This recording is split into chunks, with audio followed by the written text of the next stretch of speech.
Let's go. The next one. What is the missing ingredient with the New York Jets? Clearly, it's logic because he thinks that CJ Mosley is supposed to be the comeback player of the year. But we'll start off somewhere else. Go ahead, Mr. Rayner. Football players, that's what they need. I'll give you a more knowledgeable, straightforward answer. I think what they really need is a shutdown corner, and they could find one in the draft. The person I'm thinking of, Derek Stingley Jr. out of LSU. They'll be right there eligible to get him. Yeah, I think he could definitely be a huge need, especially in a division that has Stephon Diggs, that has Jalen Waddle, that has Myers as well from New England. I mean, to me, it's like Salah needs that shutdown corner, and Stingley does have NFL bloodlines with his grandfather being a former Patriot. So I think it's a shutdown corner.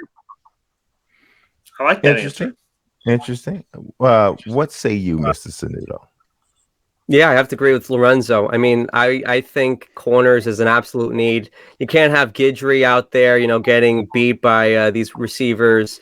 I got to say, I like Derek Stingley from LSU, but I'm going to go the free agent route. I think J.C. Jackson should be a guy they should look towards getting in the offseason. This is a guy that's very young. This is someone that maybe the Patriots don't, give the money towards. I mean, they've been known for just saying, you know what, you can go to the Jets, you can go to, the Cardinals with Chandler Jones. So they're known for doing that. They're known for saying, you know what, we can just get someone else to replace you. So I'm going to go with J.C. Jackson as someone that they can look towards in the offseason. And they got plenty of money. You can see that with the Jets every single year. That I think they have at least $50+ million in cap space, and that's only going to increase when we get to the offseason. And like you said, Lorenzo, too, they can get someone in the draft, too. Kyle Hamilton is another guy. I know they drafted a safety already with Jamal Adams years ago. Didn't turn out that great.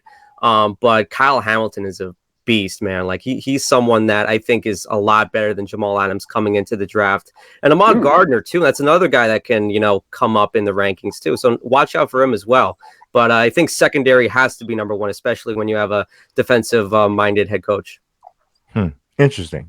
I just got to jump in to say, what a full circle is that Jets have made J.C. Jackson a lot of money by throwing a lot of interceptions. It only makes sense from beginning to end that you then pay him a bunch of money to do it for you. So, Ryan, full circle. Very nice. Yep. That does make sense.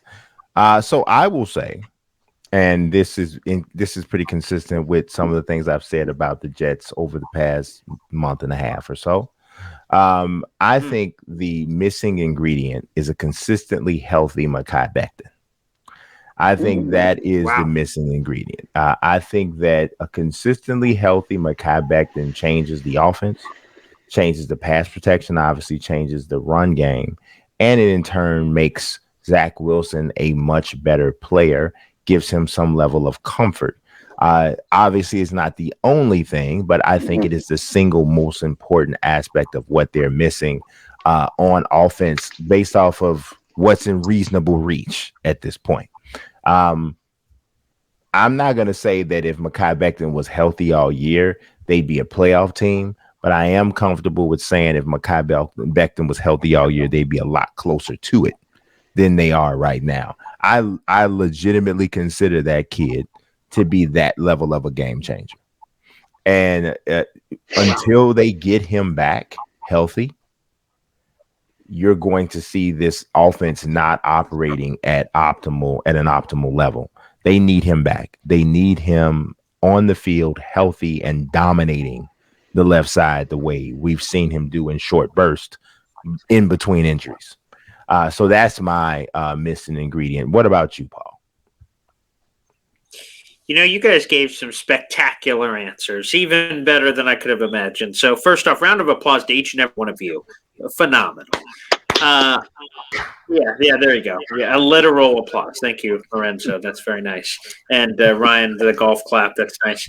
I I'm going to go basic level, and I'm just simply going to say consistency because, quite frankly, every time the Jets have had a cool win, Tennessee, wow, didn't see that coming. Cincinnati, whoa, what happened there? They then followed each of those up with a dud, and even most recently, they beat the Texans, which I guess that counts. And then you followed it up with what happened against Philadelphia, where, again, it's another dud. So the only thing this team is consistent in is being inconsistent. And unfortunately, that's the difference between good teams and great teams. Good teams and great teams, for that matter, can beat lesser level teams, and they can do it consistently. The fact of the matter is the Jets have been very poppy this year. They beat teams they're not supposed to. They lose to teams they shouldn't. And unfortunately, that's been the season so far for the Jets in pretty much the last decade. So consistency is certainly the missing ingredient there. Yeah. I mean, I definitely think you can definitely say that. I don't even know if they've been good enough at all to even be consistent. I don't know. It's just been tough. It's been tough. They're just very young, Yeah, they are. But it just seems like they're always young. It seems like they've been young every year since Rex Ryan. So it's just it's crazy.